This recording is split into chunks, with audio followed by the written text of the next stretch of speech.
After the first American invasion of Iraq, then President George H.W. Bush enjoyed a job approval rating of 89%.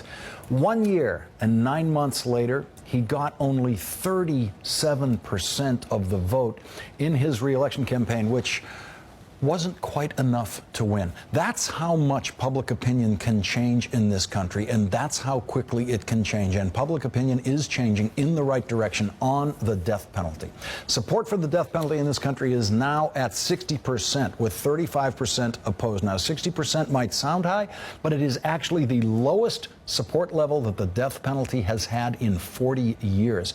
We now have very good reason to expect support for the death penalty to continue to drop, thanks to conservatives concerned about the death penalty. That's a new group that has emerged this year in opposition to the death penalty. The conservative Washington Times, in an article on Monday, headlined "The Conservative Case Against the Death Penalty," quoting Mark Hyden of conservatives concerned about the death penalty, saying conservatives believe that the government should exercise fiscal responsibility and restraint, and the waste of the death penalty process is in direct conflict with fiscal conservatism. The Washington Times reported a study of prosecution costs in Maryland revealed that the average case in which the death penalty was pursued cost $1.9 million more than a case without the death penalty. The extra appeals, motions, and procedures that must be followed consume taxpayers' money, and many argue that the money could be better spent on schools and infrastructure. In California, Donald Heller, who wrote the death penalty law in 1978, now says it's been a colossal failure. The cost of our system of capital punishment is so enormous that any benefit that could be obtained from it, and now I think there's very little or zero benefit, is so dollar wasteful that it serves no effective purpose.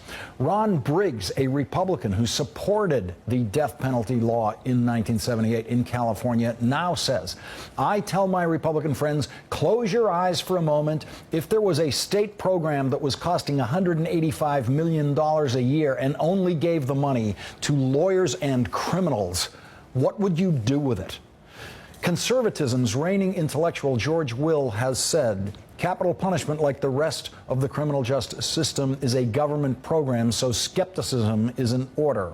Arch-conservative Richard Viguerie has said, "Conservatives have every reason to believe the death penalty system is no different from any politicized, costly, inefficient, bureaucratic, government-run operation which we conservatives know are rife with injustice. But here the end result is the end of someone's life. In other words, it's a government system that kills people." Conservatives concerned about the death penalty should be welcomed into the space previously occupied only by liberal groups. Death Penalty Focus, founded in California in 1988, has been relentlessly crusading against the death penalty year in and year out. Actor Mike Farrell, who you will remember from MASH, became the president of Death Penalty Focus 20 years ago when support for the death penalty peaked at 80% in this country. Mike Farrell, as president of that organization, continues to tirelessly soldier on, exposing abuses of the death penalty and making the practical, financial, and moral case against it. Death Penalty Focus, as led by Mike Farrell, has always been able to get some attention at least once a year when they raise money Hollywood style at a gala dinner that honors people who have been helpful to the cause. People like Senator Ted Kennedy, New York's former Governor Mario Cuomo, the Reverend Jesse Jackson, and, of course, a long list of Hollywood liberals over the years, including Kiefer Sutherland, James Cromwell, Danny Glover, Harry Belafonte, Hilary Swank, Sean Penn, and Alec Baldwin. Liberal organizations like Death Penalty Focus might now want to focus on what could turn out to be the fastest growing group of opponents to the death penalty, the new conservative and libertarian opponents to the death penalty.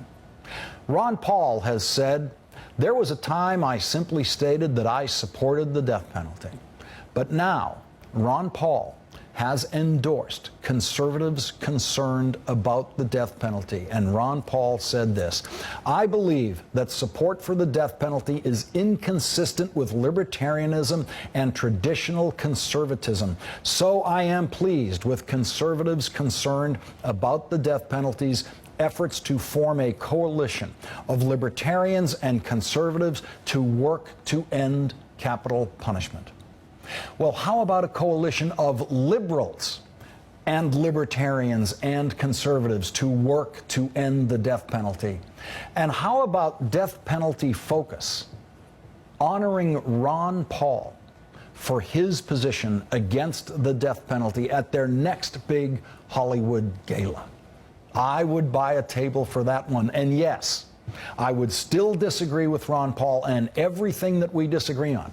But on that night, in that ballroom, I would happily give Ron Paul a standing ovation for leading libertarians in opposition to the death penalty.